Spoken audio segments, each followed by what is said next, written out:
হরে কৃষ্ণ। রাধে রাধে।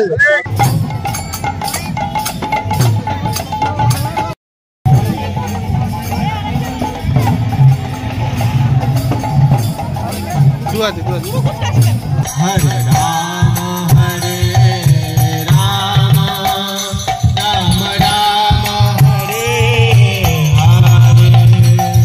নমস্কার, saffron news টিভির পর্দায় সকল দর্শককে জানাই স্বাগত। আজ আমরা চলে এসেছি নদিয়া জেলার অন্তর্গত বেথুয়াডহরিতে। আজ গীতা জয়ন্তী।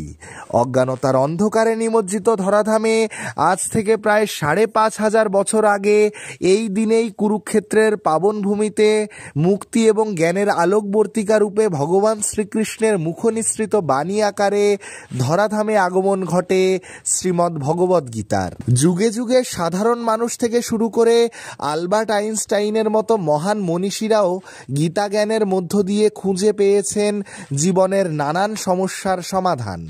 তাই সেই গীতা জয়ন্তী উপলক্ষে সনাতনী সমাজের মঙ্গল কামনা এবং সনাতনীদের একত্রিতকরণের মহতি উদ্দেশ্য নিয়ে আজ বেথুয়াডহরিতে বিজি ওয়ার্ল্ড সংস্থা এবং স্থানীয় ভক্তদের উদ্যোগে ৫০০ কণ্ঠে গীতা পাঠের অনুষ্ঠানের আয়োজন করা হয়েছিল। কি বলছেন তারা? চলুন উদ্যোক্তাদের মুখ থেকেই শুনে নেওয়া যাক তাদের আজকের কর্মসূচি সম্পর্কে বিস্তারিত। নমস্কার, স্যাফরন নিউজ টিভির সকল দর্শকদের জানায় স্বাগত। আজকে আমরা চলে এসেছি নদিয়ার বেথুয়াডহরিতে। এখানে স্থানীয় সনাতনীদের উদ্যোগে ৫০০ কণ্ঠে গীতা পাঠের আয়োজন করা হয়েছে। হ্যাঁ বন্ধুরা, আপনারা ঠিকই শুনছেন, এখানে ৫০০ কণ্ঠে গীতা পাঠের আয়োজন করা হয়েছে সনাতনীদের মঙ্গল কামনায় ও সনাতনীদের একত্রিত করার উদ্দেশ্যে এই মহতি উদ্যোগ নেওয়া হয়েছে। আসুন আমরা সরাসরি বিস্তারিত শুনে নেব উদ্যোক্তাদের মুখ থেকে। দাদা, আজকের কর্মসূচি বিস্তারিত জানতে চাই।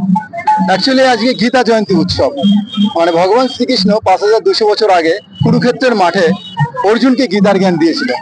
কারণ একটা ভয়ঙ্কর যুদ্ধ হচ্ছিল, সেখানে অর্জুন ডিপ্রেশনে পড়ে গিয়েছিল। সেই গীতার জ্ঞানের মাধ্যমে উনি সেই জ্ঞান পেয়ে সেই ভয়ঙ্কর যুদ্ধ কিন্তু জয়লাভ করতে পেরেছিল। সেই গীতা জয়ন্তী অর্থাৎ সেই দিনই গীতার জ্ঞান দেওয়া হয়েছিল।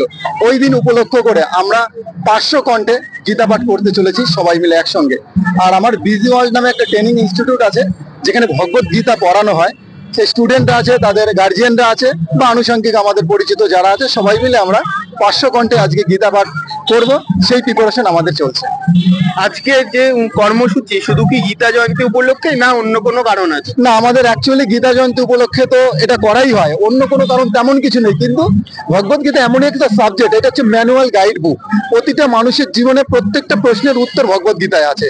যার জন্য আমি গীতা পড়াই, তার সঙ্গে মানুষকে এটা বোঝাই যে মানুষের কম বেশি ছোটখাটো সমস্যা থেকেই থাকে, ডিপ্রেশন থেকেই থাকে। তবে ভগবত গীতা যে পড়বে আর নিজের জীবনে অ্যাপ্লাই করবে, সমস্ত ডিপ্রেশন থেকে তারা কিন্তু বেরিয়ে আসতে পারবে। আপনি আজকের কর্মসূচির মাধ্যমে আজকের সমাজকে এবং যুবকদের কি মেসেজ দিতে চান? দেখেন, এখনকার বর্তমান তো যুবকরা বা সমাজ কি অবস্থায় যাচ্ছে সেটা আপনারা জানেনই। তো সেখানে একটা জিনিস মেসেজ দিতে চাই, প্রত্যেকজনের গীতা পড়া উচিত। কারণ আমরা প্রতিজন কিন্তু কি চাই? সাকসেস চাই, আমরা বেটার কিছু ভালো হতে চাই, সাকসেস চাই, এইসব আমরা চাই। এটা চাওয়ার জন্য সর্বপ্রথম যেটা বেস, সেটা হচ্ছে ভগবত গীতা। সেই জন্য মানুষকে এটা বোঝাতে চাই যে প্রতিনিয়ত ভগবত গীতা পড়ুন আর নিজের সফলতার রাস্তা নিজেই তৈরি করে নিন।